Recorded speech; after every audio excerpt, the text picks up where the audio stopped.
নমস্কাৰ প্ৰাসংগিক প্ৰশ্নলৈ মই পৰেশ মালাকাৰে আপোনালোকক আদৰণি জনাইছোঁ ৰাষ্ট্ৰসংঘৰ মানৱ অধিকাৰ আয়োগে কি ভুল কথা ক'লে যোৱা 3 মাৰ্চৰ দিনা ৰাষ্ট্ৰসংঘৰ মানৱ অধিকাৰ আয়োগৰ মুৰব্বী ভলকাৰ টাৰ্কে সমগ্ৰ বিশ্বতে মানৱ অধিকাৰৰ শেহতীয়া পৰিস্থিতি সম্পৰ্কে কৰা এটা মন্তব্যত ভাৰতৰ বিষয়ে আৰু বিশেষকৈ কাশ্মীৰ আৰু মণিপুৰৰ বিষয়ে কোৱা কথাখিনি অতি তাৎপৰ্যপূৰ্ণ ভাৰতৰ বিষয়ে তেওঁ কৈছিল India's democracy and institutions have been its greatest strength, underpinning its diversity and development.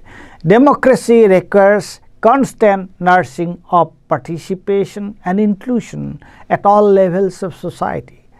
তাৰ অসমীয়া কৰিলে হ'ব ভাৰতৰ বৈচিত্ৰ্য আৰু বিকাশৰ মূল ভেটি হৈছে গণতন্ত্ৰ আৰু গণতান্ত্ৰিক অনুষ্ঠানসমূহ সকলো সময়তে সকলো পৰ্যায়তে সমাজৰ সকলো অংশৰ অংশগ্ৰহণ সুনিশ্চিত কৰাটো গণতন্ত্ৰৰ বাবে অপৰিহাৰ্য তাৰ পিছত তেওঁ কি ক'লে I'm concerned by the use of restrictive laws and harassment against human rights defenders and independent journalists resulting in arbitrary detention and a diminished civic space including in Kashmir.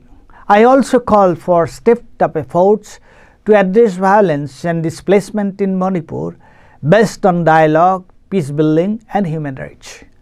অসমীয়া কৰিলে কি হ'ব কাশ্মীৰকে আদি কৰি দমনমূলক আইন বলবৎ কৰি মানৱ অধিকাৰৰ সপক্ষে মাত মতা ব্যক্তি আৰু স্বতন্ত্ৰ সাংবাদিকসকলক মন গ'লে জেলত দিয়া আৰু তেওঁলোকক নানা ধৰণে হাৰাশাস্তি কৰি নাগৰিক অধিকাৰ সৰ্ব কৰা দেখি মই বৰ উদ্বিগ্ন হৈছোঁ আলাপ আলোচনা শান্তি প্ৰচেষ্টা আৰু মানৱ অধিকাৰ সুৰক্ষাৰ প্ৰতি যথোচিত গুৰুত্ব দি মণিপুৰত ঘটি থকা হিংসাত্মক ঘটনাৰ অন্ত পেলাবলৈ আৰু গৃহহীন লোকসকলক পুনৰ সংস্থাপিত কৰিবলৈ শীঘ্ৰে ব্যৱস্থা ল'বলৈ মই আহ্বান জনাওঁ ৰাষ্ট্ৰসংঘৰ অধীনৰ মানৱ অধিকাৰ আয়োগ এটা অত্যন্ত গুৰুত্বপূৰ্ণ সংস্থা এই সংস্থাটোৱে কোনো এটা পৰিস্থিতি সম্পৰ্কে যধে মধে মন্তব্য নিদিয়ে তেওঁলোকে যেতিয়া কিবা এটা কয় অতি সাৱধানে জুখি মাখি কয় কিয়নো তেওঁলোকৰ মন্তব্যই বিশ্ব জনমত প্ৰভাৱিত কৰে তাৰ প্ৰভাৱ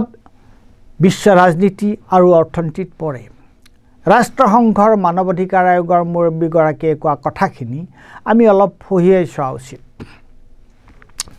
তেওঁ কৈছে যে ভাৰতৰ মূল চালিকা শক্তি হৈছে গণতন্ত্ৰ আৰু গণতান্ত্ৰিক অনুষ্ঠানসমূহ এইবোৰ দেশৰ বৈচিত্ৰ্য আৰু বিকাশৰ ভেটি সেয়ে সকলো সময়তে সকলো পৰ্যায়তে সমাজৰ সকলো অংশৰ জনসাধাৰণৰ অংশগ্ৰহণ সুনিশ্চিত কৰাটো গণতন্ত্ৰৰ বাবে অপৰিহাৰ্য মন কৰিব মূল বিষয়কেইটা হ'ল গণতন্ত্ৰ গণতান্ত্ৰিক অনুষ্ঠান বৈচিত্ৰ্য বিকাশ আৰু অংশগ্ৰহণ প্ৰথম কথা গণতান্ত্ৰিক অনুষ্ঠানবোৰ স্বতন্ত্ৰ আৰু শক্তিশালী হ'ব লাগিব গণতান্ত্ৰিক অনুষ্ঠান স্বতন্ত্ৰ তেতিয়াহে হ'ব যেতিয়া তাত সমাজৰ সকলো অংশৰ জনসাধাৰণৰ অংশগ্ৰহণ সুনিশ্চিত কৰা হ'ব সকলো অংশৰ দ্বাৰা কেৱল বিভিন্ন ধৰ্ম আৰু ভাষিক গোষ্ঠী নহয় বিভিন্ন বিশ্বাস আদৰ্শ আৰু পেছাৰো অৰ্থ কৰা হৈছে অংশগ্ৰহণৰ পৰিধিটো যিমানে ব্যাপক হ'ব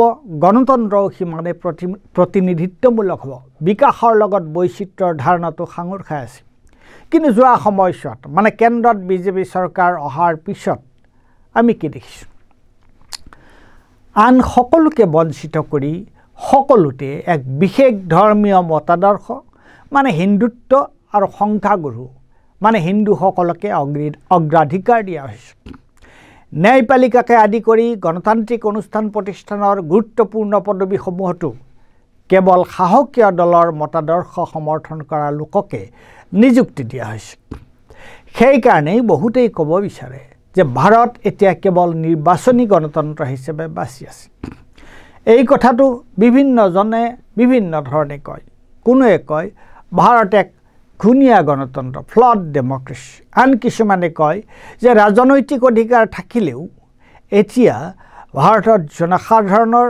নাগৰিক অধিকাৰ বিপৰ্যস্ত ছুইডেনৰ ভেৰাইটিজ অফ ডেমক্ৰেচি ভিডেম সংস্থাই বিভিন্ন দেশৰ গণতন্ত্ৰৰ মান সম্পৰ্কে প্ৰকাশ কৰা বাৰ্ষিক প্ৰতিবেদনত এখুব আগলৈ গৈ ভাৰতক নিৰ্বাচনী স্বৈৰতন্ত্ৰ ইলেক্ট্ৰেল অট'ক্ৰেচি আখ্যা দিছে।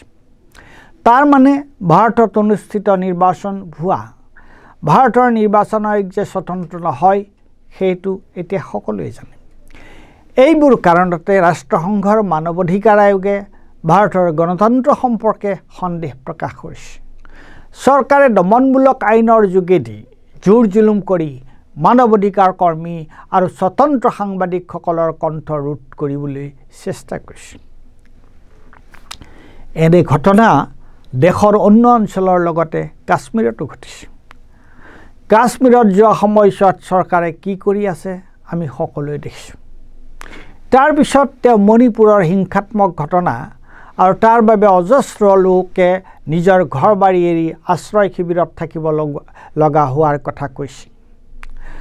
এই সমস্যাৰ সমাধানকল্পে তেওঁ কৈছে যে মানৱ অধিকাৰৰ ওপৰত গুৰুত্ব দি আলাপ আলোচনাৰ আৰু শান্তিপূৰ্ণ উপায়েৰে মণিপুৰৰ সমস্যা সমাধান কৰিবলৈ চৰকাৰ তৎপৰ হ'ব লাগে। মই ভাবোঁ মণিপুৰৰ বিষয়ে তাৰ্কৰ বক্তব্য দুৰ্বল। মণিপুৰৰ পৰিস্থিতি বৰ জটিল। কুকিসকলে কয় মণিপুৰ পুলিচেৰে মেইটেইসকল বলিয়ান, মেইটেইসকলে কয় যে অসম ৰাইফলছৰ দ্বাৰা কুকিসকল বলিয়ান।